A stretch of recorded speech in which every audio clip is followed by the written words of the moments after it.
Crack him if you got him. There's gonna be people that Crack them if you got them, son. All day, every day. Crack him if you got him, Seattle. Here we are at Lumen Field. And is that a Harry Potter reference?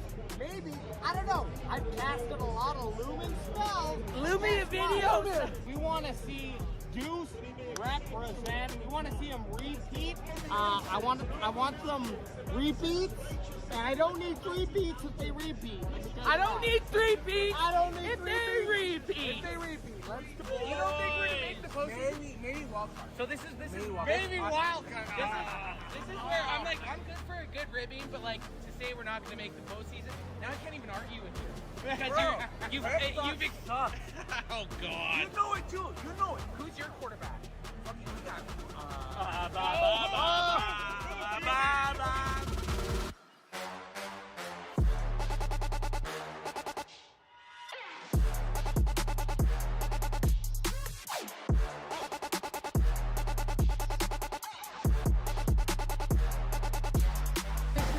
This is our year. Look at those dudes.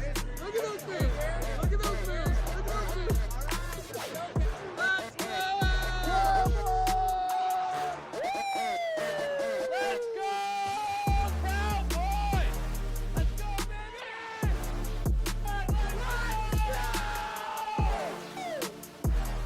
Cowboys Nation showing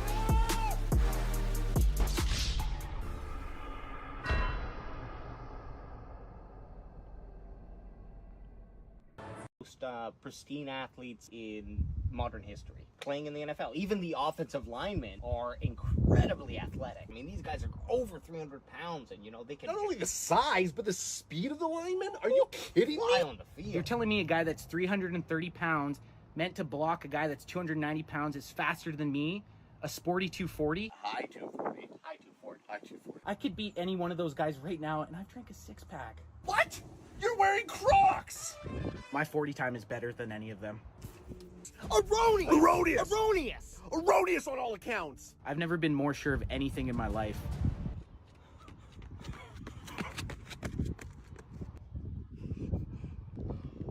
How'd I do? 13-5. Final quarter. Here we go, baby. CD for the CD, And I'm going for 2. Woo! I don't know why my safety was just playing off so far. Tackle him! Yeah, well, I might be a boomer, but you sound like a pipsqueak. You don't even know how old I am. No!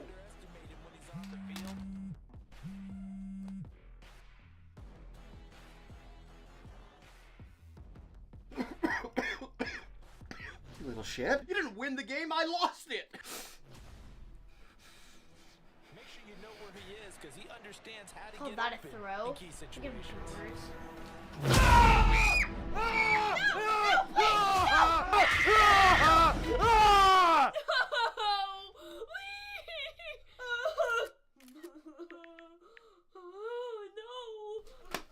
I might be old, but at least I don't still piss my pants. Protect you and your loved ones with Crackem VPN. Ever heard the game marry, kill? Okay, like, yeah, I'm gonna give you 3 people, and you're gonna decide who will you marry, who will you who will you kill? Okay. Jerry Jones, Dak Prescott, and Tony Romo. Marry Jerry. He's got all the monies. Probably Tony. Dak Prescott. Gotta kill him. I'm gonna Romo. She's gonna with Romo. I'm gonna marry Dak. She's gonna marry Dak. I'm gonna kill Jones. She's gonna kill Jerry Jones. Who will you marry, kill between Jerry Jones, Dak Prescott, and then Tony Romo? I'm out. Jerry Jones, you. So Jerry? Jerry Jones, you. Okay. Who will you marry, Dak Prescott or Tony Romo? Tony Romo! Tony Romo. So that means you would kill Dak? Yes. Marry Dak. Kill Jerry Jones. Jerry Jones, poor Jerry. Tony Romo. Why not? He's probably one of the best commentators, announcers on the game right now. Tony Romo? That's mine. That's mine. Jerry Jones, right now. Right now. You heard it here, guys. You heard it. We need trash can. Oh, here we go. AJ, you have to sleep in this for the night. Yeah. Football we already got. AJ's trying to take a piss right now. Trash can.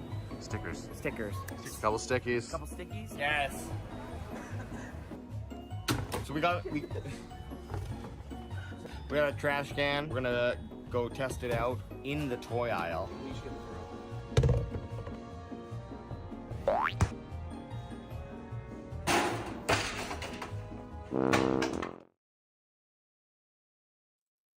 See, I don't know how it happens every time. Hit studio only right now. Just Every time. oh well, you know what? We are here. It's to do with one of these. I gotta just figure it out while we're doing it here. For you audio listeners, you're like, what the hell are these guys talking about? Wow. We got a video show too, and we are live right now Yeah, we are, baby. on the YouTube.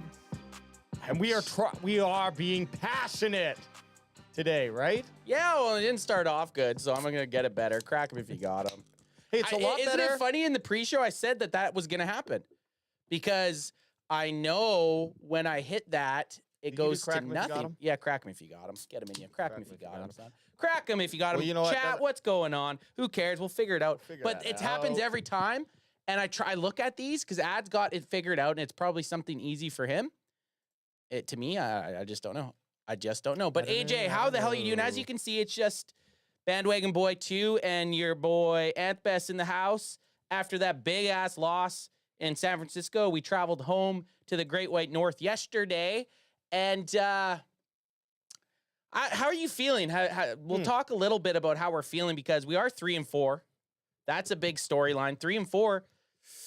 I think we talked before. It's like 13% chance that the Cowboys will make the postseason. Yeah, I saw another poll our buddy Matty V shared with us, and it said they had an 18% chance. I think that was of making the playoffs and a 3% chance of actually getting to the NFC finals or conference. So how am I feeling? Well, I got to twist it because, you know, I'm not quitting. Okay, I'm not jumping off like Dak told us, all right? But I do want to be a little bit more smart with my own feelings. Yep. And all I'm saying is I agree.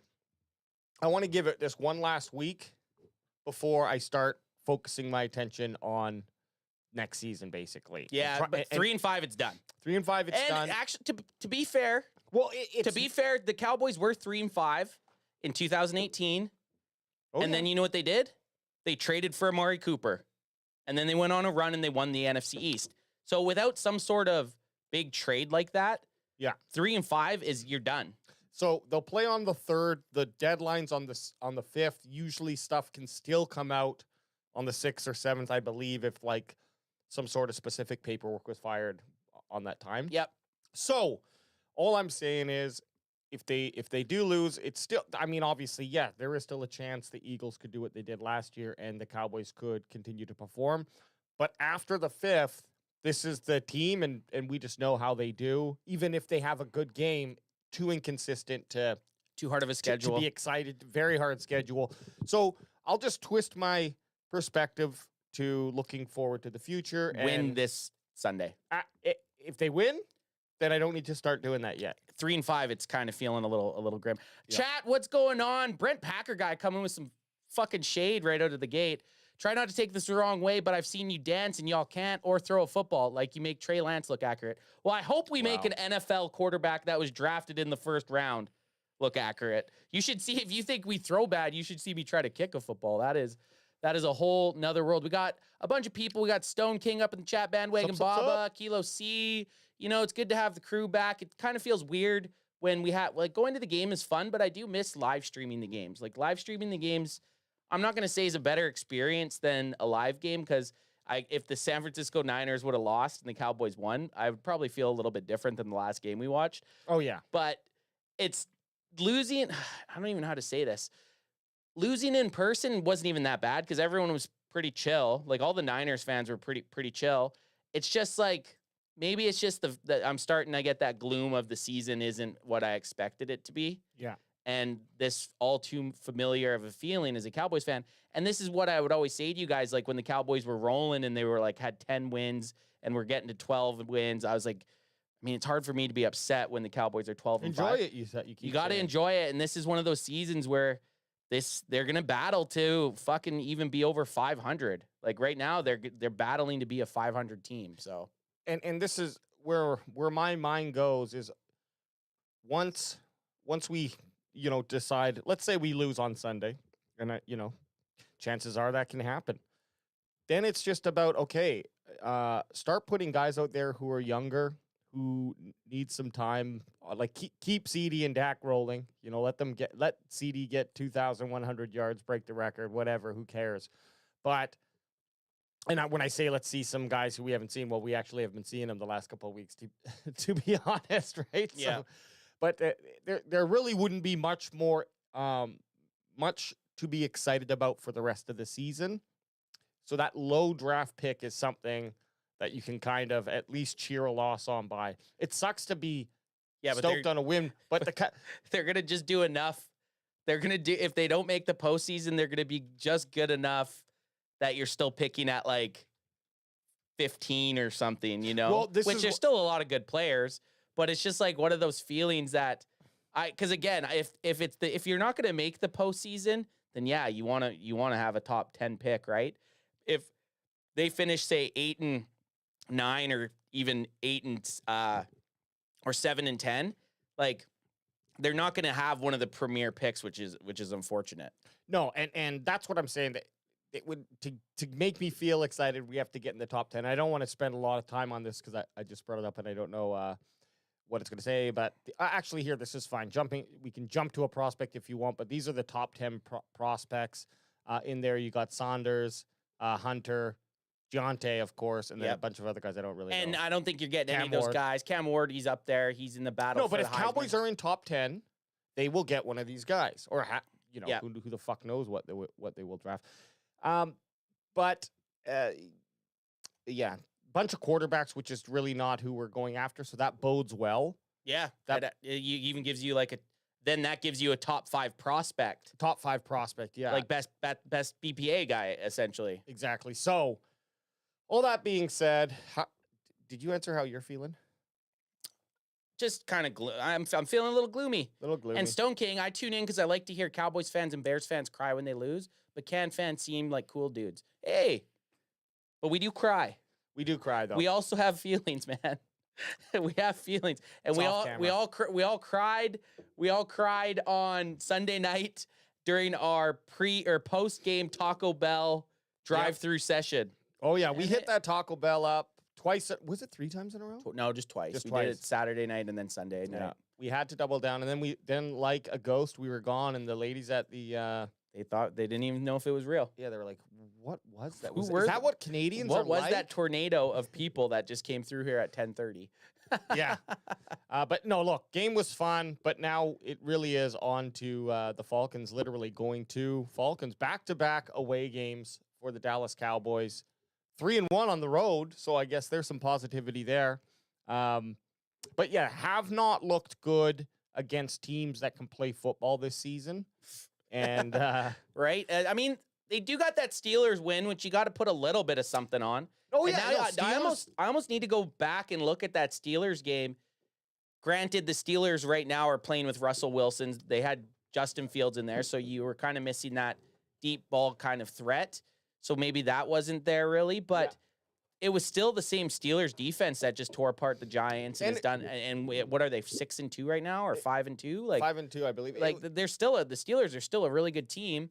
Unfortunately, they're the only good team that the Cowboys have beat. But it's 6-2. You're right, sorry, but it's more of I agree. Like Russell Wilson would have brought a different aspect to the game, which I would have liked to have seen. But Fields has the ingredients that a quarterback can beat us with. He's got those legs. So, anyways. We're on to these Ravens. I think they are all the Ravens. Sorry, for some stupid ass bird, stupid bird, stupid ass bird, stupid bird. They're 5-3, 2-3 at home. So we are coming into a potential upset. When we look at just the comparison of the top players out there right now, Enrico Dowdle was sick or listed as sick. I heard some quotations. Yeah, there's some weird. What's up with this rumor here? I don't really know. It was like he was announced sick prior to the game, like just before the game started. And then right after the next day he was fine again. So I mean, look, if I don't anyone's know. ever got a 24, 48-hour flu, maybe he had Taco Bell at 10 p.m. the night before. or just before, or just after, because that's when it went spoiled. We got it just before it got spoiled. Yeah. I don't want to look into conspiracies too much. I do love conspiracies. When I was younger, do you remember that big conspiracy movie that came out? It was like, oh man, I can't remember. It was like back in 2001, before YouTube became really big. But it was all about like, Oh, the Zeitgeist. Zeitgeist. Zeitgeist. Yeah, I Zeitgeist. remember watching that. yeah, Zeitgeist. I'm whatever. watching it at like 3 a.m. and Yeah, getting yeah. scared. and getting And scared. being like, well, my whole life is done. We're being controlled by lizard people. But I do love a good conspiracy, but it's not too stinky for me. I'll say that.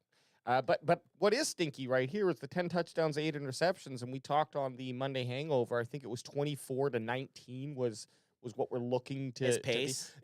The yards and the completion ratios are on the low. Or sorry, the completion ratio at least is on the lower side. The yards are fine, but it's this touchdown interception ratio. It's almost 1. It's 1-1 almost. It's almost 1-1. What is that? That's 1 point to 0.8. He's thrown on average over an interception a game at this point. That's bad. So can that be corrected? Yeah, we know that Dak Prescott knows how to play sound football, and J-Tuck has some great videos out there, kind of showing some of the bigger misses that in fast motion, of course, are really hard to see. But when you slow it down, his hand does get hit. I'm not being very clear on which one, but just as an example, there are some throws that he's making where he's also getting hit. Now, I look at it two ways. It can be corrected too. He just needs to throw the ball away or tuck or, God help us, run. I think he's got maybe the least amount of rushing yards by a quarterback. He does look slow right now, though, too. Yeah, You know when he's like rolling out, I'm like, fuck, I remember could- him being a bit faster than this. that could just be uncertainty and not being able to pull the trigger. Because remember, that leg injury he had was gruesome. He does not want to go through that again. No. And that's got to always be. I don't think that's going to affect his game, but it certainly might affect him from being like, should I take off or just take the sack, right? Wait another half second, see if I can make this pass. But I look at it one way as like, yeah, okay, his hand did get tipped, and that's very clear. That's why that interception was made. He couldn't follow through correctly. It almost made it, but you tip someone's hand when they're releasing the ball. It's just, it can't be accurate, right? Yeah. But then at the other time, I am also thinking like, like in anything, if you're the one that's doing it, you can come up with a million excuses. But at the end of the day, and I believe Dak would say this too, you're the one that's choosing to throw the ball. You're the ones who's throwing it and not quick enough then, arguably, if you're getting hit. So I'm not saying that I think that blame should go on him. Obviously, he would probably take all that blame, but it is kind of that, man, it's hard to decide, like, well, should you have thrown the ball? Should you have thrown it away? Obviously, you make the catch, throw the ball. Yeah. Right? But those things can be corrected. So I'm hoping that I would take, I would take one less interception a game there to, or half the interceptions. Yeah, 10 touchdowns, 4 interceptions That's fine. Looks a lot nicer because you got Kirk Cousins slanging it, man. And a lot of people have beaked Kirk Cousins, but you look at his stats right now, he's coming off a 4-touchdown game last Sunday. He's got 14 touchdowns and 7 interceptions. He's looked good. Kirk Cousins has looked good. Well, same thing as Prescott. I think we know he can turn it on. And he has been. He's been turning it on. He's got this team. The team that the Falcons have right now, the issue was they always had the talent everywhere else except quarterback. Well, now that they got this quarterback, they're leading their division. They're 5-3 right now. And they're looking to kind of, if they get a couple more wins, they're going to be in the postseason. They're going to win the NFC South. And then you look at the rushing yards between Dowdle and Robinson. I mean, Robinson's killing Dowdle, and Robinson has a very good chance to kill the Cowboys. I think I saw that besides this year, there was only 2 other years that the Dallas Cowboys have ever given up 4 games of over 200 yards rushing. I want to say 2020 and 2000. I'm just going to take a guess here. 15. And then this year, they've already matched that, and they still have 10 games to play. Yeah, and they'll be. And that's the most. That's the most ever. They've never had more than 4 games of a team rushing for more than 200. It could happen this Sunday. Yeah. Realistically, the Falcons have the perfect offense to put 200 yards up against the Cowboys. It's really upsetting because of the amount of draft capital that's been put in the defensive line to prevent that. And, we can't lie. Cowboys have done a good job of drafting players and positions. And, generally, there's a good player starter that comes out of the draft. And I think that's what you're really hoping for each season, right? And a handful of guys who can come in and sub in. That's a pretty good draft. It's just not been working out with D-line guys. And, maybe that's just a weakness within the organization. We don't get that to be that fly in the wall, which I would have loved to have been. But that I think, it's just going to be the thorn in the Cowboy side until they get that fixed. And it could be fixed easily with one dude. But the craziest thing, the Cowboys have 3 defensive linemen all drafted in the second round, all on IR right now. Or even out for season. For sure. Nealon, Williams, and D-Law, which is just a freak. That's kind of fucked up. And Sam Williams. Who did I say? Sorry. Yeah, Williams, D-Law, and Nealon. Nealon, yeah. All second rounders, all defensive ends, all out right now due to injuries. That's fair, too. That's. I heard today, I was listening on the drive home from work today, I was listening to Locked on Cowboys, which it's an enjoyable podcast. They do a daily podcast show. Shout out to the guys over at Locked On Cowboys. Yep. And they were talking about Mozzie Smith and how high of a draft pick would you have to get to trade?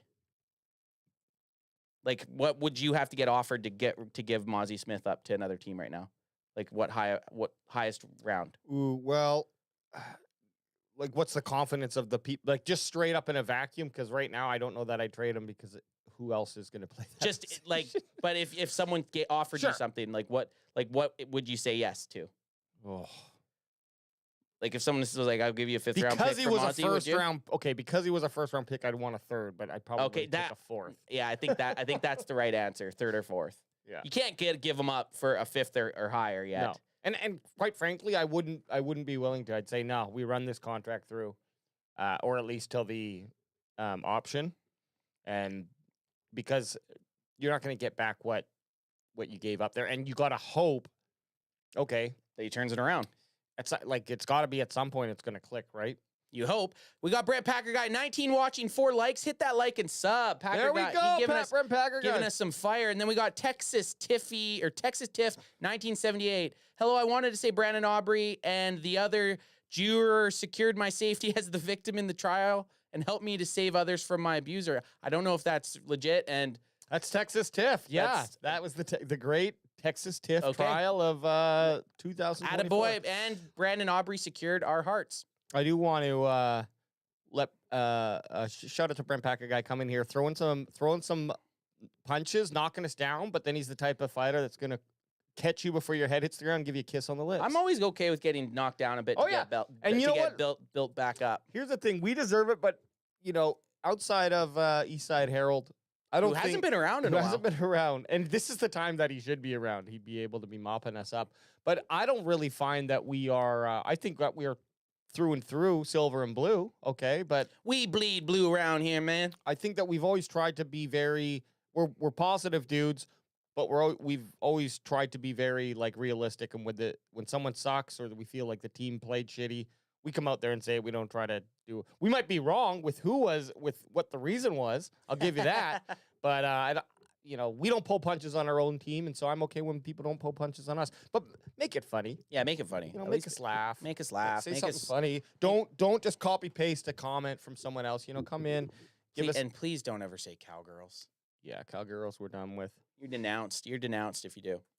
Final guy. Ooh, and I just went way the hell over here. Final kind of combo here is the receiving yards, and this is the bright spot on the Cowboys, right? Is CeeDee Lamb. Kind of getting into the same form that he did last year. Had a really good game. Yes, he had 2 wide open touchdowns. One of them, I would say it was a good argument that both of them on the last game against the 49ers were due to his route running. He ran a route where the 2 players hit each other. CeeDee looked good. He was wide open. He was the ball. The issue is why the one across where he ran across wide field, open. That was all route. Yep. like confusion. But why there, aren't we so. having these routes earlier in the game? Why is it waiting till the fourth quarter for CeeDee Lamb to be getting wide open in the red zone? Why are we throwing a deep fade to Turpin into double coverage in the first half? Yeah. You know, I feel like a Turpin. Let's correct these things we against gotta the correct Falcons, him. Got to right? correct him against the Falcons. Well, that's a good question I want to ask you, and that might be your only answer. But hey, like, what are some things that would make you, let's say, win or lose? What are some things that you would see out on the field on Sunday against the Falcons that would make you, be less depressed or more happy? Or maybe you're not even going to win. It's a win. Strictly, Just a win. Just a win. Straight up win. I'm going to make it easy. They have to win. The Cowboys have to, if they can beat the Falcons. So, okay, they've had some pretty shitty losses, yes. But if they can go and beat the Falcons, well, now they've beat the NFC South leaders and the AFC North leaders. So you got to, yeah, sure, they've had.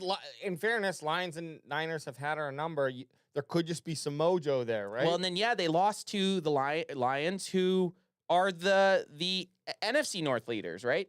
So you got, if they can beat two division leaders at this point that have beat some good teams, you have to think there is something there, right? Sure, they lost to the Niners. It sucked. Sure, they got blown out by the Saints, who suck.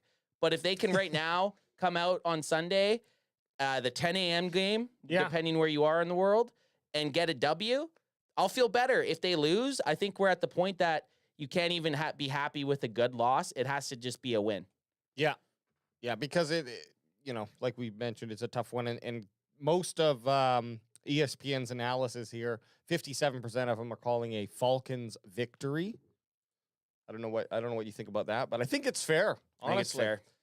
I'm surprised it's not more. Exactly. Cowboys have not really done much to give anyone time. And one of the big issues here with these media guys is they talk about Cowboys no matter what. So we're in the news, so it doesn't affect the bank of Cowboys Inc. And Cowboys Inc., they don't that's the business side of the whole machine. They don't really care win or lose. They care about how much wheat are we churning? How many dollars are we bringing in? And then it's always sunny for them. They're always farming. Sunny. They're always farming. It's absolutely. There's no rain days on Cowboys Inc. Win or lose, you got people talking about Dallas Cowboys, putting them in the news. I mean, that's exactly what the machine wants. So we gotta ask the analysts. We gotta start a hashtag or something to ask the analysts. Like, stop talking about Cowboys. Like, talk about them a normal amount. Yeah, but it drives the clicks. I know, that's the whole problem. The 49ers, and I'm sorry to go back to the 49ers game, but we were at it. So we're going to give a little bit more time. We have that inside analysis. They showed that the Dallas Cowboys in the Sunday night football game with the San Francisco 49ers was the most watched Sunday night football game of the season, and it had 2 million more views than the Major League Baseball World Series that were happening at the same time. So just a week 8 Sunday night football matchup between the Cowboys and the Niners had more views than the World Series. Yeah, and it wasn't really even it wasn't the best competition that the Cowboys and Niners have had in the last 3 years, right? Like, exactly. You look at the games last year, they seemed much more closer on paper. Danzig asked, have you ever thought of just tuning out and stop watching the Cowbells? Yeah, every year I think that. I just keep coming back. I think about it, but here's the thing. I'm going to be watching football anyways. And like I said, it's really tough. Football's tough because you can go out on your Madden game. You can sim a bunch of seasons. We can't do that in real life. We got to sit through each week, each off day, and just wait for this to happen. So I know I'm just a little seedling here in the Cowboys Nation farm of fanship.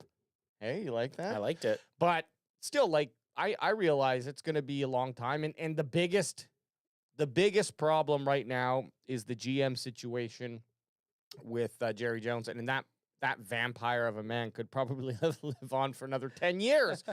Really, we need him to kind of step down. And he's not going to do it. He will not do it if he's pushed out. He's too proud. Someone needs to kind of offer him a door that he can be like, I made this decision, and I'm the one who helped change the future by hiring this guy, and this is my guy, or whoever would come in and be the GM if that's the case. But Anyway, sorry, I'm just ranting here. That's the problem. I was just gonna let you go and see where it went. Well, I'm just. Long story short, I'm still staying and growing and getting through the season and taking each weekend. You're a little sapling. I'm just gonna try to make something of it and not become depressed. After this week, the depression could just leave. Well, it's like, again, do I want them to win and stick around? Yes, and of course. But I'll just go heavy into watching college football. Still doing our Cowboys thing like always, live streaming the games, but. It also gets to the point that, like, it's almost worse. It's almost worse. And you hear everyone say this after they lose in a 12-5 season in the postseason. Like, last year in that wild card against the Packers, I know we got some Packers fans in the chat. We had such high expectations. Everything worked out perfect for the Cowboys to have their best shot to ever go on a run. Yeah. The Eagles crashed and burned. The Cowboys hadn't lost at home. They got 2 home games until they would have had to play the NFC champion or the NFC top seed in the championship game. It was their best route ever towards that happening in the last however many years, and they fucking get smoked. And then you saw what happened to Green Bay. They went through and they got to the conference, right? Yeah. So, I mean, that could have been them boys. Danzig, you all really enjoyed taking the L's up the wazoo. Danzig, I'm just going to thank you for that super chat. I'm just going to pretend wazoo means the nose. Yeah. Oh, yeah. Woo! Also 2 as well, brother Adrian. Also 2 as well. Hey, what's up? Hey, yo. Oh, no, that's, well, let's just do this. Too so wee. Dallas Cowboys injuries coming into this week. We got Diggs questionable. Everyone's questionable here. Diggs, Bland, Nick Vigil, linebacker, Zach Martin questionable, and Linville Joseph, defensive tackle questionable. But I believe that this is just, a Wednesday report. Yeah, so Deron Bland was taken off the IR. So he's off the IR now. Is he off? That happened today. Let me try to find a better one. This ESPN one is never very good. So Deron Bland's taken off the IR, and the main good thing about that is if they didn't take him off, he would have had to be put on season-ending injury reserve. So he's going to count against the roster now. Does he play? We don't know. We don't know if he's going to play. But at least they're taking him off it, though. That's the good thing. Yeah. Carson looks like he's back. Just some did not practices. Which is fine Wednesday. So I kind of dove into the Deron Bland one a little bit because remember how I think it was the Lions game, he had been practicing. Well, then he had a little setback. He kind of got re-hurt a little bit. Okay. So that's why then he's now been gone for another 2 weeks. And now they had to get him off. Yeah.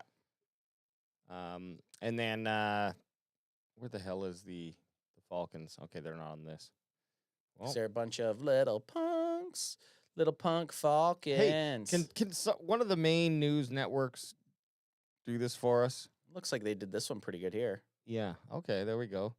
This one's actually pretty detailed. Yeah, just make sure it's most recent. This was done today. Okay, perfect. So Falcons injuries. We got Antonio Hamilton, cornerback.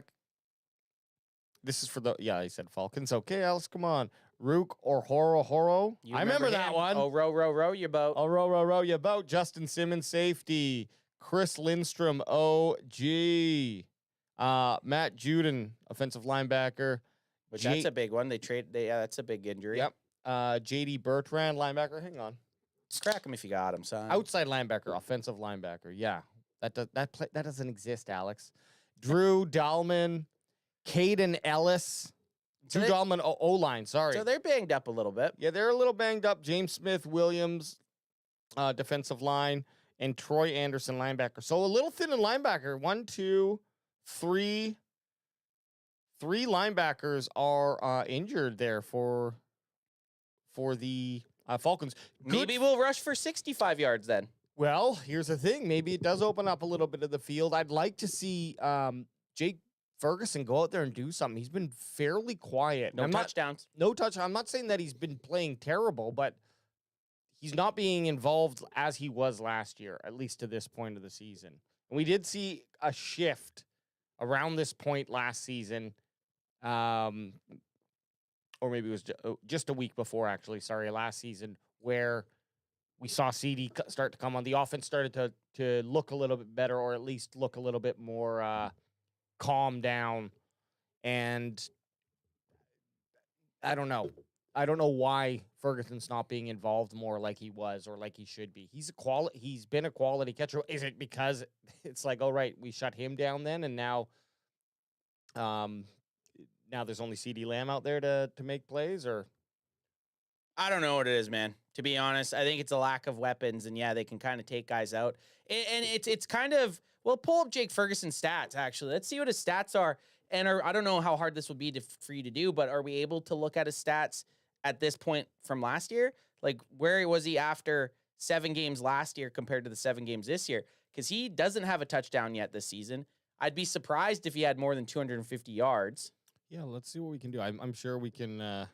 We'll be able to pull up both season stats, and we'll just kind of eyeball test it. You know how that works. Okay, so we love eyeball testing. Ferguson, and we all thought he was going to have a huge season this year, which there's still lots of time. Say averages 75 yards the next 10 games. Adds a 750 yards to his stat total. Okay, here we go. So I'll just duplicate. Guys, what I'm doing is I'm duplicating the webpage so that I can open up his 2023 stats. Oh, okay. That's a little behind baseball action right there. Okay, so the first 7 games. So not great last year either for the first 7 games. Yeah. Realistically. This is last year's his top yardage last year. He actually had a really good game against New England. 7 for 7, 77 yards, no touchdowns though. But yeah, before that, I mean, 2 receptions, 3 receptions, 5 for 48, 3 for 28, 1 reception, 4 receptions. And then he started to get a little bit more involved. 7, 4, 3, 1, 6, 5, 5, 6, 4, 4, 6 to end the season. Those are receptions, so not yards. But obviously from week 8 or 9, he started to become much more involved in the offense. Let's have a look at this season. How many? Yeah, 263 honestly, a lot better than I thought. It's just been that he's been so quiet, or the passes maybe haven't been touchdowns, I guess. That could be a lot, but he's actually had quite a bit better start than I thought he did. 0 touchdowns, though. 0 touchdowns. That's not great from your tight end. But 31 receptions on 42 targets and 263 yards. So, and he's going up against a beast in Kyle Pitts, who his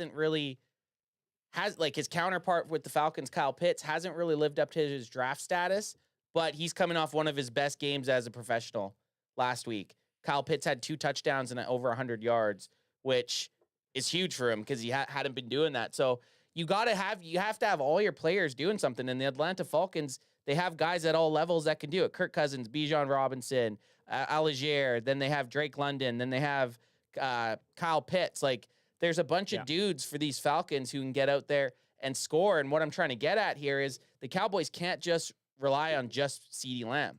No. Like right now, the Falcons, a 5-3 team, are looking a hell of a lot more balanced than the Dallas Cowboys. Well, the problem is, for this game, that's who they're going to be targeting, the Falcons. Because who else are you going to be covering? I want to bring up the lineup. I dare you. Oh, look, all this red. I saw that. That tripped me out a little bit. I know. It's like, I was like, oh, man, things are looking up. They suck balls. Let me just switch to the nickel, as we like to do. Nickel me, riddle me nickel.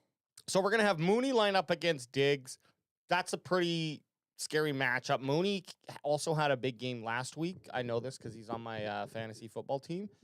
And I think on the other side, too, if Bland plays, they have him in that position right now. So, but if he doesn't, then we know who it's just going to be the other number 2 that's on the team right now. Well, they've kind of been rolling a bunch of different guys. Rotating some dudes. So whoever lines up, but it's what's the guy's name? Drake London, another quality wide receiver, and both of these guys are playing really well. In fact, London's actually ranked 21st out of 129 on PFF, and Mooney's ranked 34th.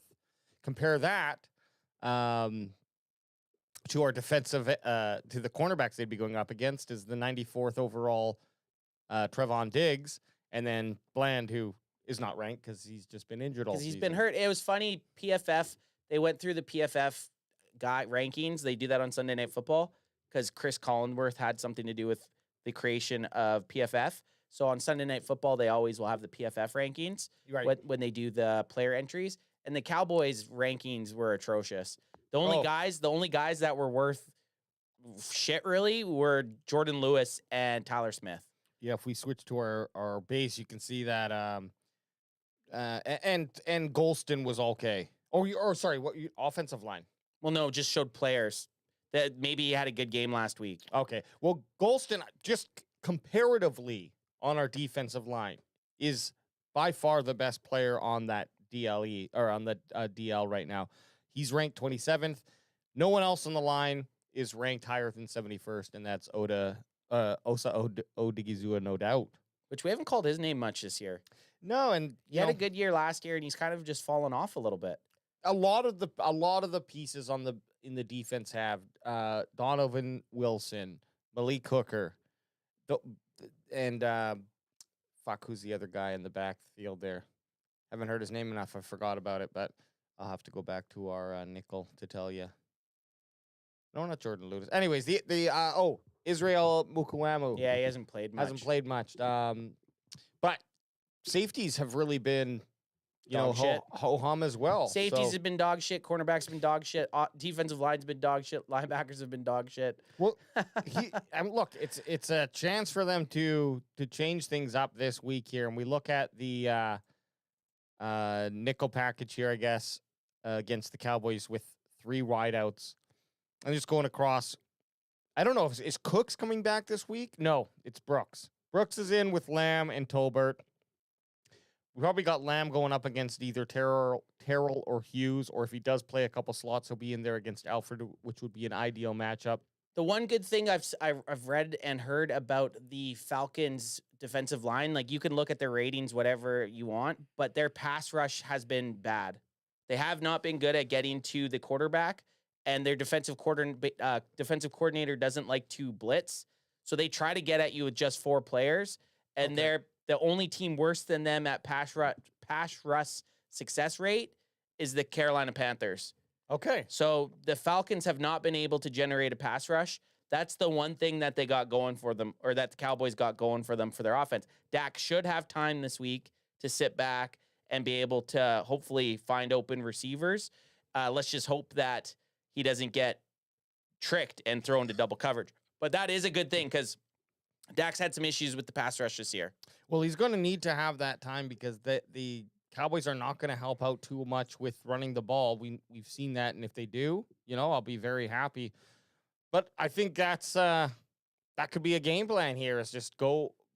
Let's go heavy pass. Let's go 90% pass, which they're gonna anyways, and just make it rain. Make it rain. If they're only rushing 4, I think that the Cowboys can hold that off. The O-line hasn't been necessarily terrible.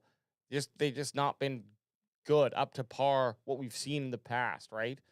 I don't know.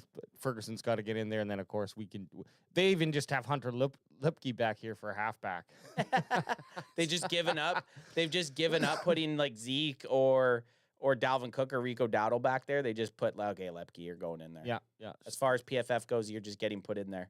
Send them in. The PFF rankings are fun to look at because they kind of give a color scheme to what we're looking at.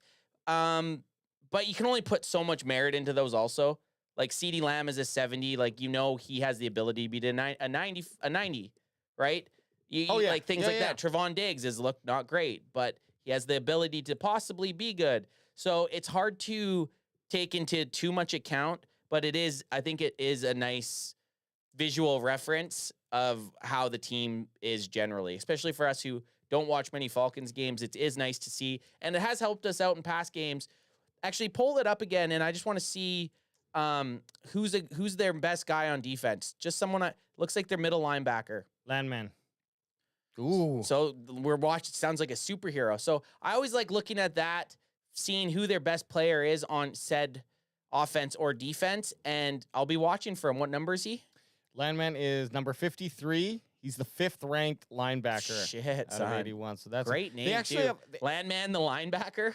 two other guys to look at is Hughes. He's a top 25 CB, number 21, and a top 11 safety safety is number 3, Bates the second. Bait me off, Bates the second. Yeah, Jesse Bates. I was hoping the Cowboys would have drafted him. So, okay, well, look, there's going to be some competition out there, but at least it looks to be more in that second level than the first, so that, bodes well for them boys. Yeah, they got guys on good levels, and then let's just hope. Pass it and figure it out. Cowboys Nation. It's how we do. It is how we go. And before we go to the next thing, let's get one of these in. Get it in, you good. Crack Crack 'em if you got 'em. son. Should we roll that underdog? Yeah, let's do it, baby. We're going to roll the underdog. Give yourself 2 minutes. Go have a little pee-pee if you need to. Drain it if you have to. Underdog is a place to play if you're a sports fan looking to win money while watching sports. With over 5 million happy players and 2 billion won, Underdog makes it fun and easy to cash in on all your favorite athletes' performances. Compete against other players just by selecting higher or lower on 2 or more players' stats, and you could win up to 1,000 times your money. So turn every touchdown into a win with Underdog. Think Dak Prescott will rack up higher than 2 passing touchdowns next week? Maybe Regal Dowdle will get lower than 100 rushing yards? It's time for you to cook up some entries for a shot to win real cash prizes all football season long. With Vulture Protection, if you select a designated running back to score a TD in your pick'em entry and they get vultured, we will rescue your entry. Join over 5 million fans that are already playing on Underdog. With their Champs game, you could win money by making entries with your favorite players. Download the app today and use code CANFAN to get up to $1,000 in bonus cash instantly. That's $1,000 in bonus cash instantly by using the promo code CANFAN. Select higher or lower on your favorite players and cash in on Underdog. You must be 18 plus, 19 plus in Alabama, Nebraska, 19 plus in Colorado for some games, 21 plus in Massachusetts and Arizona, and present in the state where Underdog Fantasy operates. Terms apply. Void in Colorado. Concerned with your play? Call 1-800-GAMBLER or visit www.ncpgambling.org. For Arizona, call 1-800-NEXT-STEP. That's 1-800-639-8783 or text NEXT STEP to 53342. New York, call the 24/7 HOPE line at 1-8778-HOPE-NY or text HOPE-NY to 467-369. Woo! Promo Back code to our CANFAN. original programming. All right, we're back, baby. We just had to go ahead and pay some bills. Pay some bills, Stacking baby. cash, stacking cash. Underdog Sports. If you haven't hit it up, go check it out. It's a fun way to place. It's a fun way to watch football. You add a little bit more flavor to games that you might not necessarily care about. So is that the halftime performer this year at Thanksgiving? Just because we got 2 minutes, we're just sitting back here when we run that ad. We're just sitting back here twiddling our thumbs. Our ADHD brains are trying to figure out something to do. And we saw that, we saw that awesome Dolly Parton shirt that they had last year that we all got. We actually picked up, I think, the last 2 in the Dallas Cowboys. Yeah, because I think Ad had bought it the day before. Oh, okay. And then you got it, and then he came over and he's like, hey, there's only one more shirt left. And I was like, oh, shit, well. Because I wasn't going to get it. And then as soon as I only knew there was one left, I'm like, have to. And it was an XL? Oh, yeah. I actually got this there last year, too. But it's a great.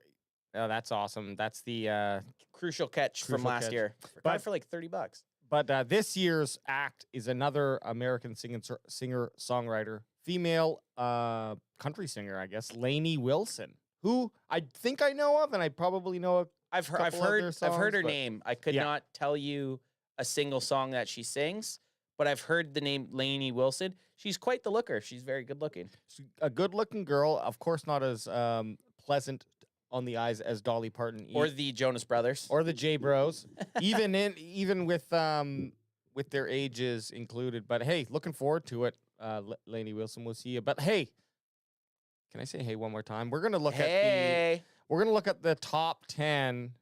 And I'm glad you sent the correct link today, so I didn't we just have to grab read another 10 storylines. Jonathan's blog, Cowboys blog. It's just like just a block of text. GeoCities page. Before we hop in this 10, I just want to ask you, because Brent Packer guy has a good question. Okay, guys, do you think the Cowboys will be buyers, sellers, or stand pat at the trade deadline?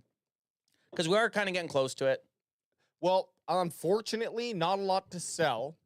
The only one that I would sell, which I don't want to piss anyone off I would be looking to shift Zach Martin if anyone wants to, if anyone has something good for him, only because I think that helps the future better. And I think Zach Martin's probably going to be hanging it up soon, and perhaps, you can get a 4th or 5th round pick with him. I actually don't know if I would go take it for a 5th round pick, TBH. I wouldn't. It's too low. But a 4th, you'd have me asking, okay, what if I shift you? What if I send you Martin in a 4th? Could you give me a 3rd? Yeah. Maybe something like that. But look, I'm just spitballing here, so don't quote me on that. Otherwise, I do not think that they're going to be buyers for this reason that Jerry Jones just said that they're not going to be buyers. And Just kind of standing still. Yeah. I think so too. Don't be surprised if he goes out there and does some sort of weird, crazy move that Cowboys don't really need, but, sounds exciting on paper. Yeah, I agree. All right, let's check these out. Big picture, 10 storylines for Cowboys and Falcons this Sunday, 10 a.m. Pacific Standard Time. The worst time of to watch a game. But we got our boy Nick, Eat Me Out, Eatman, bringing the heat, baby. Yeah, we do it. We love Eat Me Out, Nick. Eat me out, Nick. Nick. Eat me out, Nick. We love Eat Me Out, Ethan. He's always bringing us the stories for us to steal the headlines from and then give and our respectable. own Like, he gives these 5 points on the Falcons and the Cowboys. Yeah, like good work. But Nick, here's the setup. Cowboys head to Atlanta for the first time since 2018, facing the Falcons team that is 5-3. Ooh, 2018. That's a nice drought. I guess Dak must have played in that game, so this would be potentially only his second time playing. I think Atlanta. he got sacked 6 or 7 times that game, 6 by one player, by the same dude. And the Cowboys are 3-4. We know this, and here are the Big 10 storylines. We're gonna start with 5 from the Falcons. Do you just want to kind of toss this ball back and forth? Yeah, I'll go here. Falcons just completed a season sweep of the NFC South rival Tampa Bay, improving to 5-3 in first place spot in the division. The Falcons are already 2 wins away from equaling last year's win total and a 7-10 finish, so they've improved big time in this 1 year. They only had 7 wins all of last year, which is crazy. The turnaround can be credited to many things, such as a better running game and an opportunistic defense, but most of the praise falls on the addition of veteran Kirk Cousins. Yeah, and look. And you got it. I mean, it has to land on the quarterback like that. I've liked Kirk Cousins ever since we watched that quarterback show. Yeah, he was good in that. He would really, never even, if you talked to him, you would have never even known he was a professional football player. Absolutely not. No, he's just such his music scenes. Oh, like from high school when he's in the whatever song singing. Yeah. I also loved this any scene with his wife. I just felt like they were very complimentary to each other, nice and quiet, and she would just say kind of like 1 or 2 things to him, and that was that. After he had a bad game or something like that, Yeah. Just a nice story. But hey, this Sunday at 10 a.m., get your popcorn ready. Kirk's going downtown, baby. Yeah. But very impressive turnaround, 1 year turnaround from the Falcons. Absolutely. It shows you what a quarterback can do. And fortunate enough for the Cowboys, they've kind of gone back to back with Romo to Dak Prescott. And that is something that's really hard to land on. As much as people might hate on Prescott right now, and he is not necessarily playing up to expectations in terms of keeping the ball safe for them boys. But you don't just walk into a 4th round pick, Dak Prescott. Kirk Cousins 4th round pick. Yeah, there we go. Battle of the 4th round. Battle of the fourthies. But we got to still be happy about having a quarterback who can throw a ball right now. I'm not saying you couldn't improve on it. You can improve on Patrick Mahomes too, but if that it's got to be available. If that comes out, and I'll ask when we get to the Cowboys stuff. I'll ask when we get to the Cowboys stuff. Don't forget. There was the next point here, next storyline point. There was plenty of scrutiny on the Falcons quarterback position back in the spring when they not only added Cousins but then drafted Michael Penix with the number 8 overall pick. Woo! Real quick, that's crazy that they did that. They did that, and I remember when it happened, but haven't heard a lot of noise about it. Because they're 5-3, and mind you, maybe in Falcons Nation they hear. Well, but it's because you're 5-3, and Kirk Cousins has 14 touchdowns with 7 interceptions. If they're and we're just playing devil's advocate. Yeah. If they're 4 and fucking whatever, 4 and 4, or even worse, 3 and 5. I guarantee you're hearing some noise. But right now, Kirk Cousins basically saying to the naysayers, hey, step back. And it's actually making you look like maybe they should have used that 8th pick, that 8th overall pick to better the team and try to either better the offense or help out the defense. Yeah, and unless they think that there's something really special in Penix that they can coach. But yeah, that's not our problem. That's your problem, Atlanta. You deal with that. Cousins isn't looking over his shoulder. He's too busy carving up defenses. Just last week, Cousins again torched the Bucs, throwing for 3 TDs in a road win. He became the first player in NFL history to pass for 8 touchdowns against a single team in one season. Wow, that's surprising. So he threw 5 before, I guess. You would have thought at some point that would have happened, like Tom Brady playing the Jets at some point, twice a year forever. Yeah. That's crazy. Yes. I would have expected it to be more. Okay, Bijan Robinson ranks 9th in the NFL with 546 rushing yards, and 2 of his top 3 performances have occurred in his last 3 weeks, including a 103-yard performance in Seattle. I said this. I could see the Falcons being the 5th team this season to rush for more than 200 yards against the Cowboys, setting a Cowboys record for worst amount of rush totals by teams in a season. Would that set the record? That would be 5 times it happened against the Cowboys. Okay. They're right now they're tied. And still more to go. They're tied for 4 right now. It happening 4 times, and they still have 10 games left. And they have some good guys. They haven't played Saquon Barkley. They haven't played Bijan Robinson.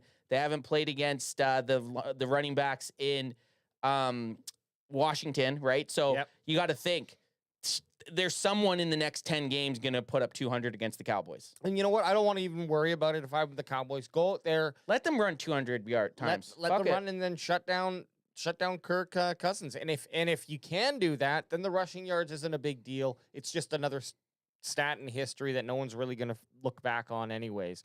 But for your team right now, having Bijan coming in, playing hot, maybe stepping into the player who, because when Bijan was drafted, I was like pretty excited to watch him play football. Oh yeah, I think he didn't come off on. Arthur Smith was that their coach last year, head coach, whatever the hell their head coach's name last year, just did not utilize him. Yeah, they made some shifts too in their offseason, and look at the turnaround that's happening. New head coach, different offensive mindset.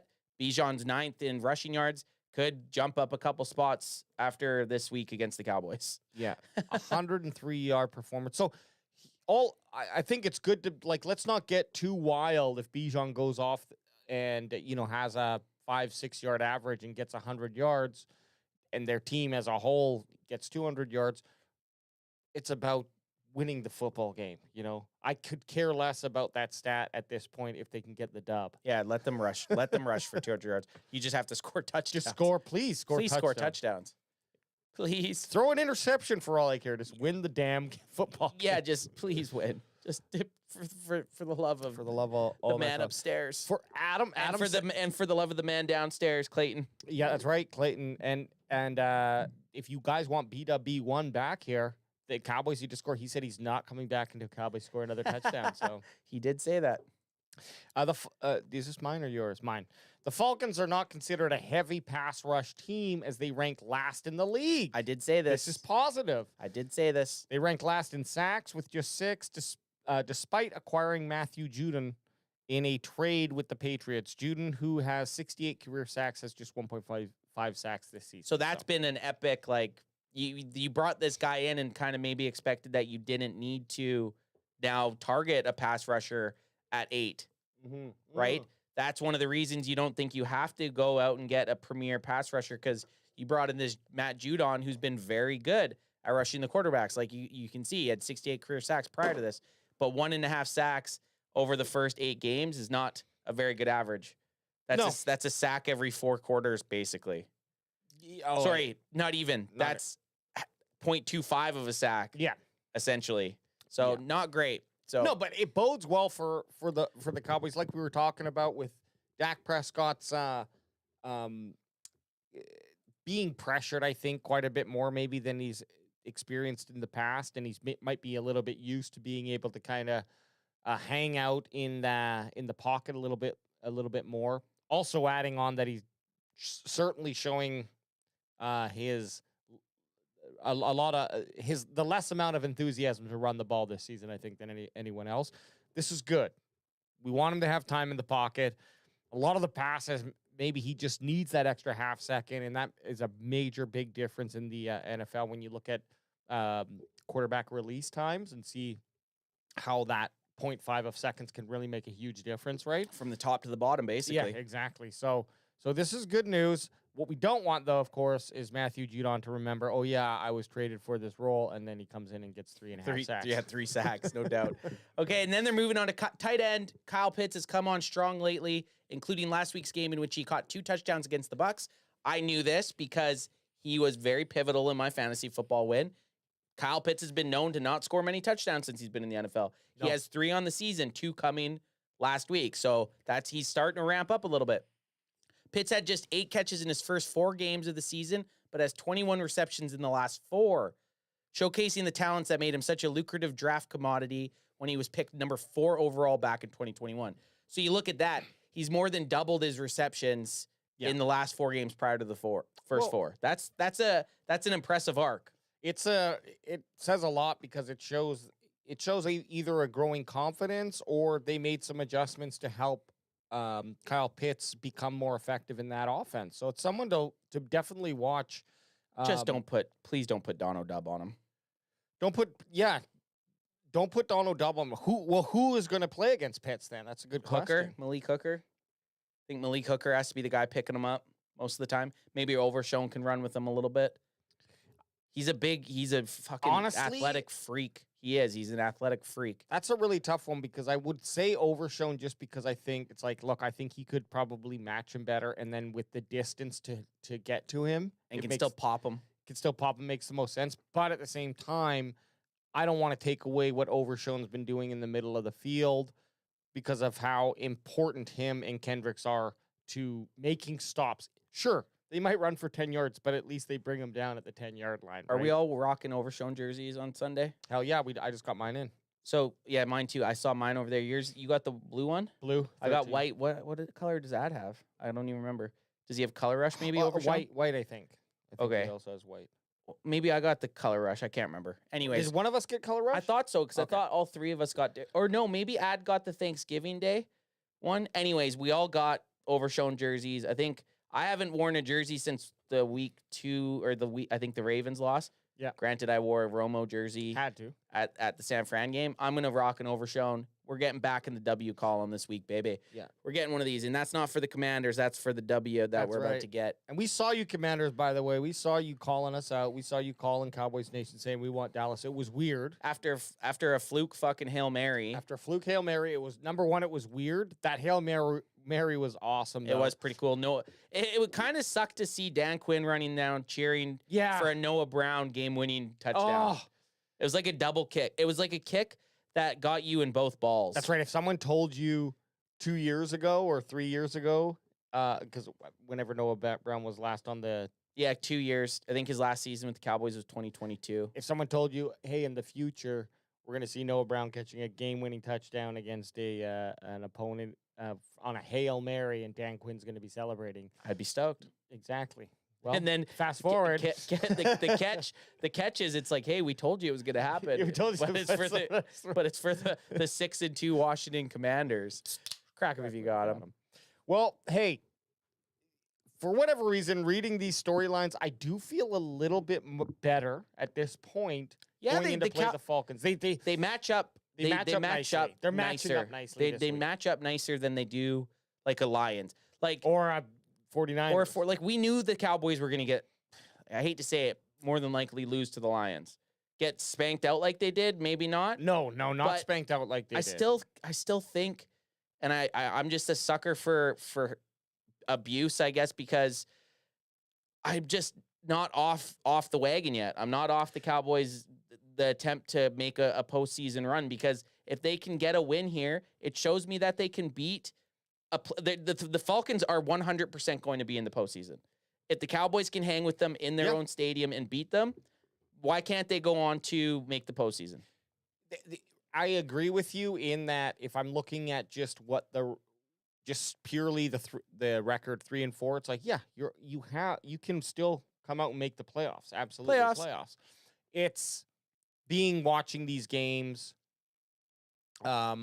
seeing how Eagles and Washington are doing. It's a little Those kick. things add up a little. But again, I Yeah. agree with you. A lot rides on this game. Cowboys come up with the victory. In my mind, nothing changes for expectations on the season. Yep. Still can make a playoff run. Playoffs. Now, much less confidence in their ability to go deep this season. But Yep. things could, like if something starts clicking, we saw what happened with CeeDee Lamb, and I know he's a phenomenal talent. Had a great game last week. 148 yards, 2 touchdowns, 13 catches. Yeah, and I actually looking at Tolbert, I'm just like, it's not that they're not using him enough. It's not that he's not playing well enough. He's making, a lot of his catches. Was 4 for 4 last week. And in a guy like his position, when CeeDee Lamb's getting 17 targets, like I think that's on a low end of reasonable. That might be his ceiling. Right. But Well, let's say his ceiling's if CD's getting 17 targets, let's be honest, Tolbert's ceiling is 6 at targets. probably. If CD's getting 17 of those passes, Yeah. I think 6 targets to Tolbert's pretty close to his ceiling. Because then there's got to be a handful of passes to other There's guys. gonna be 5 to Ferguson, 4 to Turpin, Yep. 3 to Brooks, 3 to Zeke. Suddenly you're at 30 fucking you're already passes, at 30. yeah. You're at 30 to 35 targets right there. Yeah. All right, let's get into first of all, let's just say let's go Cowboys, Pepsi. Okay. Pepsi's always sucking the Cowboys' dick. Audio listeners, we just see a Pepsi ad, so we had to shout it out, and it said "Let's go Cowboys." So what's up? Are you Pepsi or Coke guy? Like if you had to pick, you're not a big pop guy. I'm not a big soda guy. I would. Fizzy drink. Well, actually, you know what? I do love it. I just don't drink it a lot. I would have to say if I had to pick, I'd go with Pepsi because I don't get the option of it a lot. Yeah, Right. I like diet. I like Diet Pepsi. I'd like the taste of Pepsi if I had to pick a 2-4 of one or the other. But it's just Coke, at least in Canada, is just where it's at all the fast food places or all the movie theaters where I go a lot, and that's what they deal with. So if I had a choice, I'd probably switch back and forth. Yeah. But I do like that Pepsi Spice. Okay. Cowboys, and you're What's up in there. it? What's in it? It's 25 ingredients. If we had to read you them, we would stab you. 99% is sugar. Yeah. Okay. I knew there was something. 25 ingredients, but the key ingredient is sugar. I knew it. I knew it was in there. Those sons of bitches. But there's no sugar in this drip drink, by the way. That's No, hey. DRRIP, baby. No sugar. Tastes delicious though. Yeah, it is. Especially on a Wednesday. Got myself a therapy mango session. going. It's good. Let me start this one. I think you're starting anyways. I read the Pitts one. All right. We go 1 for 1. Yeah, we're switch hitting. So now we're doing the Cowboy storylines here. Come on, eat me out. Give me some good stuff. See what you got. The Cowboys are certainly not where they expected to be after 7 games. At 3-4, things are getting chippy for the Cowboys as tensions are high after yet another demoralizing loss to the 49ers, who have now won 4 straight games in this series. Yeah, Cowboys need a win against the 3 Niners. at Levi Stadium.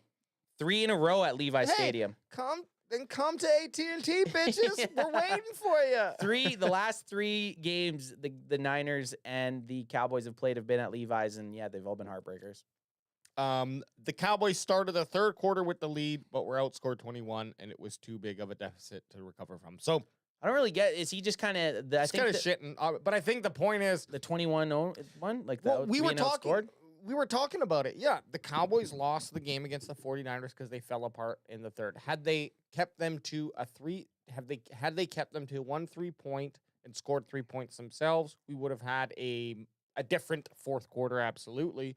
Or had they just stopped them and scored on one of their drives in the third, Cowboys would have won that game. So, but look, you could go back to every single game in history and play this game. Yep. Fact of the matter honestly, is, you can. you cannot come out, and against the Falcons, we could definitely see the same thing. I could see the Cowboys going, scoring 10, keeping them to 6, even though it seemed more frustrating when we looked at the end of the second going into halftime. It was like, man, we are up by we're winning 10-6. Yeah. We've kept them only to 3 field goals. It switched the so defense fast. was bending, not breaking. It right? switched so fast. And then it just fell apart. So And that goes to the points. Like the Cowboys have yet provided a game where they've gotten ahead by multiple scores. and then just just that on its own. Get up by 14, man. I wonder, like, get up by 14. And then let's go and move down and let Aubrey kick. Sure. Yeah, then you can kick, and now you can play the defense. You don't got to worry about the run as much. But yeah, you have a 21-0 quarter in any game, and it's going to be very hard to win. First, second, third, or fourth quarter, that's doesn't matter when. Probably if gonna you be give a up loss. 21 points and score 0 in a quarter, yeah, that's hard. Like that's hard to overcome. Yeah, that's like Just it's a flurry of points that, and you're just not counter punching with anything.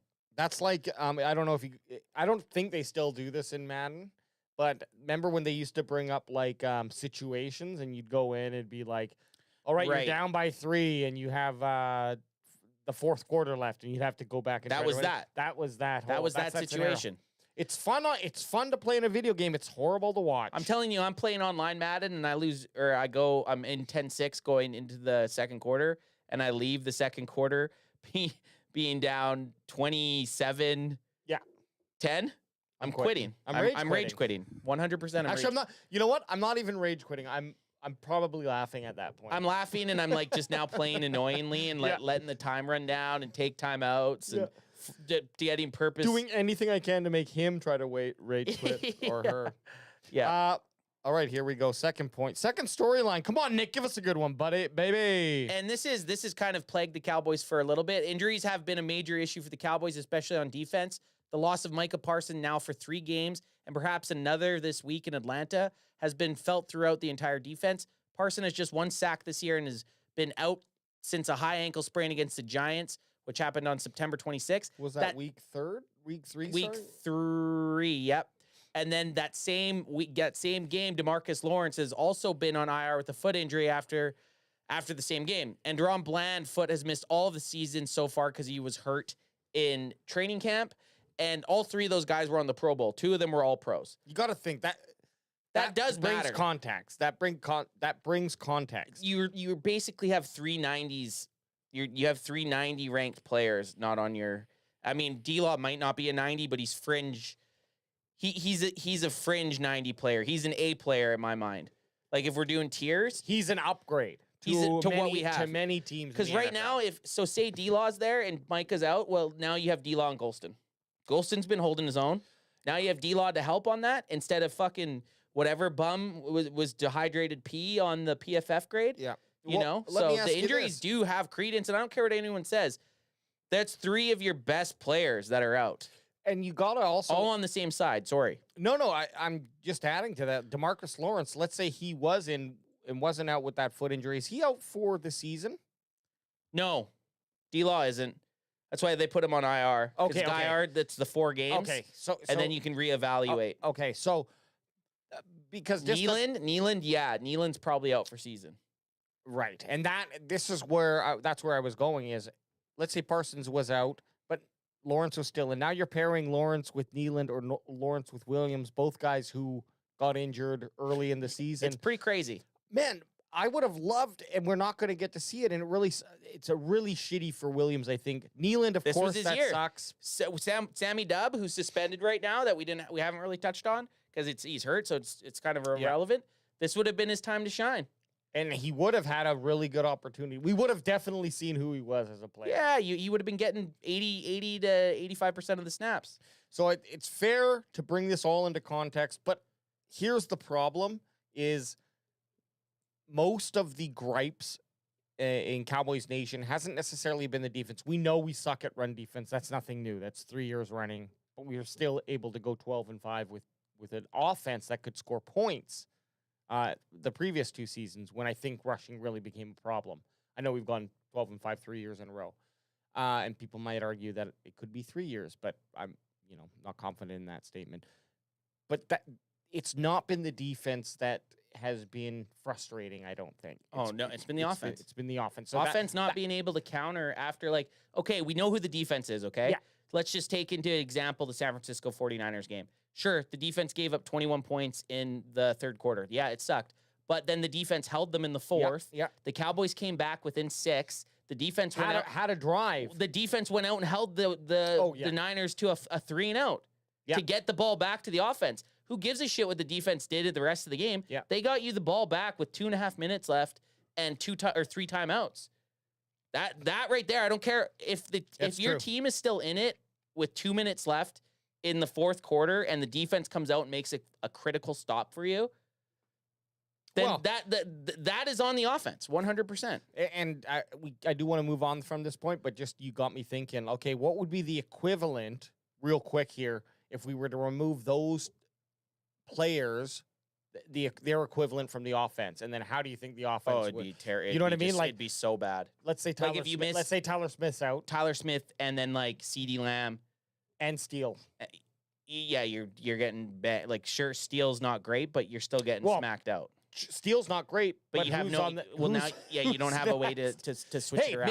maybe we find a fucking a gold nugget that's just been sitting in the locker room. Before you read this, I just want to say Wally has a good point. Here's the thing: injuries are injuries. Teams deal with it every year. Ironically, this year is the most in years on good teams in general. But the Cowboys were full strength against the Saints, and we lost, which is true. Not only lost, but got spanked around and smacked around by a team who hasn't won since that. And you had Micah Parsons, you still had D-Law, you didn't have Deron Bland, but you had Nealand, so you still had a team. Yes, and in fairness, we have not seen Deron Bland, Trevon Diggs combo. So in my opinion, people might argue differently, and I'd 100% be willing to listen because I don't know, but the big factor that both those players brought to the field have been their ability to create turnovers with interceptions. So, yeah, I want to see them both on the field, but I feel we still got, with Diggs coming back, we still got that potential, and he's not really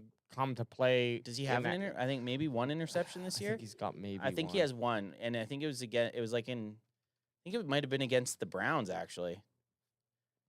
Was it against the Browns? Yeah. It was against so week 1. Anthony. Yeah, he had an interception against the Browns. Like, oh, and real quick on that Diggs too, I did see because here's the this is a little kind of side story here on the the side quest. So Diggs had that fallout last week, or came out of the locker room literally and called out the reporter who kind of was asking, "Hey, what are you doing on this play?" And he said, "Hey." He told him he used the D's nuts comments. Fair question by the reporter, and they had a little bit of a head-to-head. Diggs did not look very good coming out of the locker room after the loss to the 49ers and kind of getting into it. Worried about that. Today, though, the two made amends. Reconciled. Reconciled. Diggs actually explained, hey, I was actually trying to pace for a cutback. And I can see that now watching the play. Because I wasn't really upset with it. I just was more upset with how Diggs reacted to his reaction to it. Like, I was on the play, I didn't see it, but Diggs explained, like, look, if Hooker keeps going to cut him off basically on the sideline, and I'm just kind of pacing to see if he does do a cutback. Yeah. Because at some point that becomes the most logical move. And if Kittle does that, he's the guy who he can do that. Yeah. The big ass body motherfucker. But then after he gave the reporter some nuts. I saw that D's nuts. To me, that was the way that you come back to a scenario. You have to handle put a little comedy on it. Yeah. Make amends, and now we can move on. The way that Jerry Jones handled his 105 fiasco, like it wasn't a problem, and then doubles down on it. Yeah. That's not the way to go. So we can at least say, okay, boosh, that's out of the. Yeah, we're done with that. And you know what, Diggs, you gain my respect because you're passionate about your game. How many times in your life have you reacted? And then after every been like single fucking game, every live game we go to, right? So it's like people react in certain situations. So yeah, no, I'm happy he did that, and we can all move on from that issue there. But now here's our third for the Cowboys, and that's you. Oh, it is me again. Dak Prescott has thrown 2 interceptions in each of his last 3 games, and you actually brought that up, I believe, on our Monday hangover. The first time in his career. Is Eat Me Out Eatman just watching our Monday hangover and just stealing our shit? And keep it up. Keep it up. Because guess what? We're feeding. Now we're We're in a content loop. Well, what's that Caterpillar movie where oh fuck. they're all linked? Why the hell? I gotta think of what it's called. Centipede. Centipede. Human centipede. Human centipede. Yeah. We're human centipeding content right now. We're content centipeding. Prescott had 2 costly picks, including one in the third quarter that led to a 49ers touchdown. In 7 games this year, Prescott has 8 interceptions after throwing just 9 in 17 games last year. That puts it into some perspective. And we already said he's on pace right now. What was it, to have 19 interceptions? Yeah. That's not good. You can't have it. And he's come out and said he's got to take better care of the ball, but it's still like talk is cheap. You gotta put it into your game. Well, he's trying to make a play. I respect him, believing in himself, believing in the players he's throwing the ball to, absolutely. At some point, throwing the ball away, I feel, has been, since I started noticing it maybe a year or 2 ago, it's just been something I always watch. And he never does it. And he doesn't do it. He's got to be one of the least percentage-wise quarterbacks that throws the ball away. He just never does it. He never does it. But he doesn't even scratch. Like, I'm fine with not throwing the ball away if you're planning on running and picking up 4 yards. Sure. Or just get back to the line of scrimmage. But it's either sacked. These are his A and B, sacked or intercepted. Yeah, and both are terrible outcomes when you could just throw the ball away and just lose it down. Okay, let's just put it in these 3 instances. These are your 3 instances. Sack, interception, or loss of down. Loss of down every day. Goddamn time. Every day. So, and Dak just doesn't see it that way. He sees it as, I think he's kind of open. Crack if you got him. Okay, whatever the Cowboy, or you got something else you want to say to that topic there? No, I just feel he's figuring, I got to put this team on my back. Hero ball. We need Barry Grant Jr. to head down to Dallas, have a conversation with him, and explain. I would love that. I would watch that interview all day, every day. It'd be on repeat. Whatever the Cowboys have tried at running back, nothing has worked so far. This last week, they elevated Dalvin Cook from the practice squad, and he rushed for 12 yards on 6 carries. My easy math tells me that's 2 yards per carry. There you go. Whether it's Ezekiel Elliott, Rico Dowdle, or even Deuce Vaughn and Hunter Lepke, the Cowboys haven't found anywhere to run. They not only ranked last in rush yards for 74.1 yards per game, which is just absolute dog shit. They only have 8 running plays of 10 yards or more, with Rico Dowdle's 13-yard run being the longest of the year. A 13-yard run by week 8, going into week 9. That's your longest gain. Yeah. On a running play. Oh, man. I'm telling you, Tony Pollard has a bigger run. If he's still on this squad, Tony Pollard, he's a man. He would already have a bigger than a 13-yard run. He would. Go see what he's doing in with the Titans? Yeah, and the Titans aren't good. Titans are good. But he's having the same consistent season. He's did Tony Pollard. We won't go to that, but yeah, Tony Pollard would be our best running back, and we were bummed out when they didn't re-sign him. And the only reason we weren't mad when they didn't re-sign Tony Pollard, we're like, well, we're probably really drafting a guy. Or there's some big names on the free agent block, and then they did neither. Yeah, neither. And look, the combination. We want to see Rico Dowdle, although it's been kind of funky. It's almost like, look, the conspiracies of, because I don't know if this is the one from his sickness, but maybe it actually plays into it. Because I did hear, Zeke is a Jerry Jones man, and maybe Jerry Jones is like, get him in there. You get him in there. I don't give a fuck how hard it is. Get him in there and make him play. Which doesn't make sense to me, but when you look at the scenario, it's like, why would you not be playing Rico Dowdle? Even with the low rushing total, he's by far the standout running back on this team. At least in getting the majority of give him 20 carries and see what he does. I'm not saying abandon Zeke, but give Dowdle the one game that they kind of leaned on him, the Steelers game, sans the fumble at the end of the game. Right. He was playing, it was probably his best game he'd had. And then since then, they kind of went right away from him against the Lions, and then he didn't play against the San Francisco 49ers. So I don't know if there's something going on behind the scenes. We did talk about being conspiracy boys. Maybe there's a little conspiracy brewing down there about the running back by committee approach. And either way, I mean, they have to just figure it out. They have to figure the combination out. You do have some interesting weapons, including Lepke, and now we'll see what Cook can do. I wouldn't really put too much on that last game with Cook against the 49ers.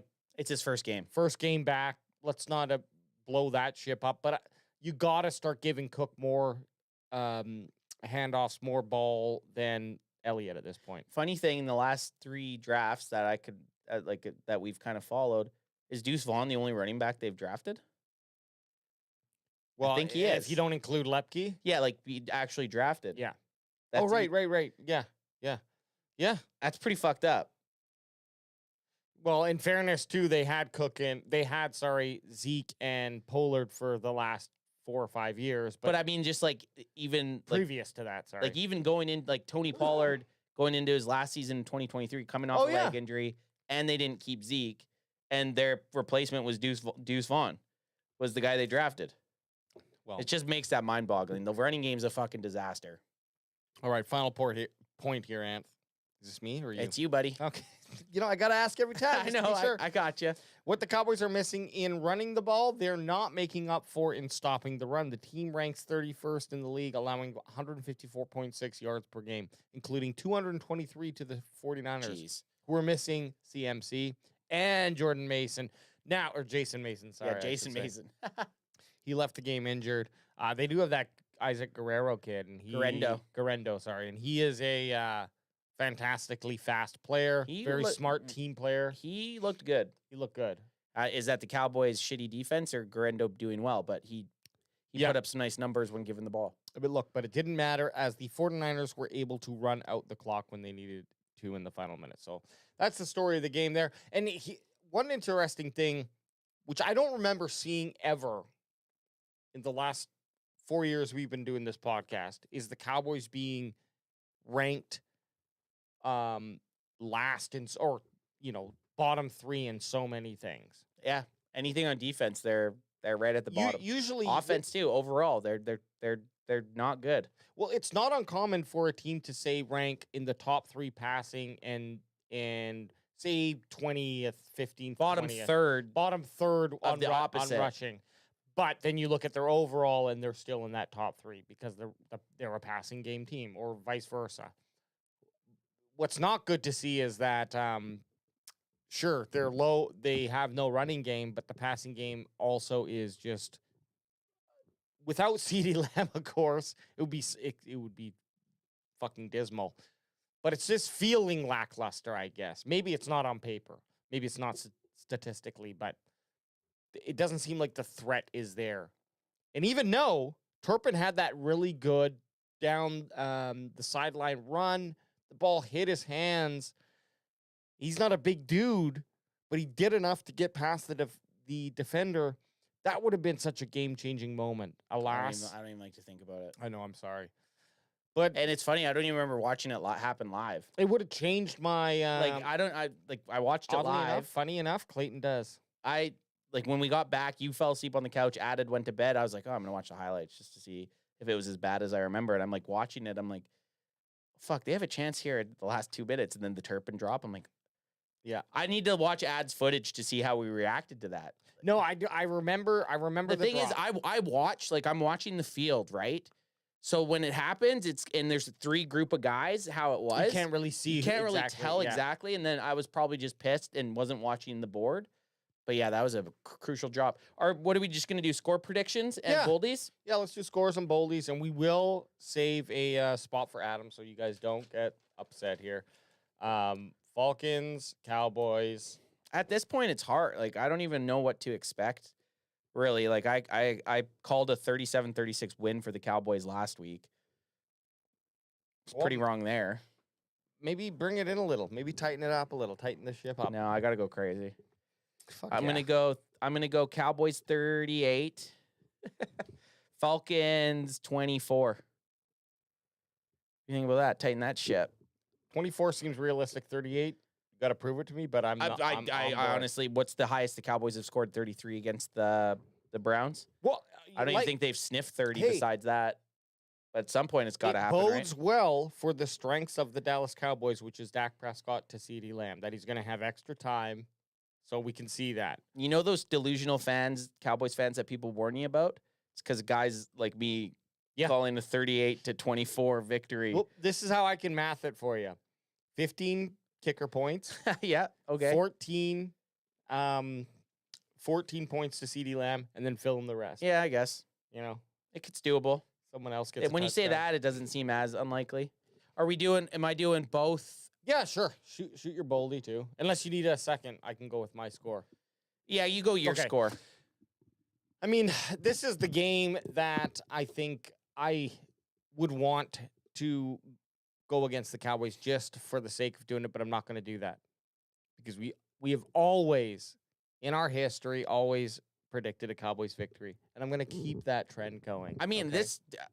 I don't feel as confident in this one as last week, though. I feel like the Cowboys have a better chance of winning against the Falcons. So yeah, because if you pick the opposite team, you better pick the right fucking score. You got to pick the right. Or I'm coming at you every goddamn. You're coming up through the every time through our producer window here, all through the windows. So I'm gonna go with this. I'm gonna go 24 Cowboys, and then I'm gonna go just classic 24-21 football game. Okay, keep it easy. It's gonna both be score close. 3 touchdowns. Cowboys win on a game-winning field goal. Yeah, Brandon Aubrey. And if I'm wrong about that, it would be that Brandon Aubrey. Maybe the Cowboys score 2 touchdowns. Brandon Aubrey scores like 3 kicks. 3 kicks or something like that. But we're beating them by 3 points. Let's put it that way.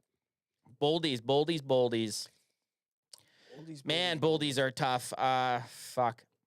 I'm gonna go with a guy that everyone hates right now. Everyone thinks he's overpaid and underperforming, and that can only be one guy. That's Dak Prescott. Yep.